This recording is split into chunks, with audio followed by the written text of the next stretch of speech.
3 রাকাত মাগরিব না পড়লে তুমি মুসলিম নও, 4 রাকাত আসর না পড়লে তুমি মুসলিম নও। দেখো আমাকে দোষ দিও না, বুখারী খোলো, সালাত অধ্যায়ে যাও, আযান অধ্যায়ে যাও। আল্লাহর নবী বলেছে তারা ওরা কাফির, ওরা মুশরিক, ওদের আর আমি মুহাম্মদুর রাসূলুল্লাহ সাল্লাল্লাহু আলাইহি ওয়াসাল্লামের উম্মতের মধ্যে পার্থক্য হচ্ছে নামাজ। ও সাহাবা, ও উম্মত, তুমি চিনবা মুহাম্মদের উম্মতকে সাল্লাল্লাহু। ও আমার উম্মত, তুমি কি আমার উম্মতকে চিনতে চাও?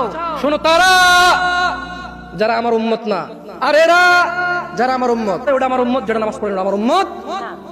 তুমি আল্লাহর নবীর উম্মত ছাড়া কিভাবে মুসলমান হবা? তোমাকে আমি বলি নামাজটা ছাড়িও না প্লিজ। তুমি যে অপরাধে লিপ্ত আছো ছেড়ে দাও, চেষ্টা করো, কিন্তু নামাজটাকে তুমি এখন থেকে করবা।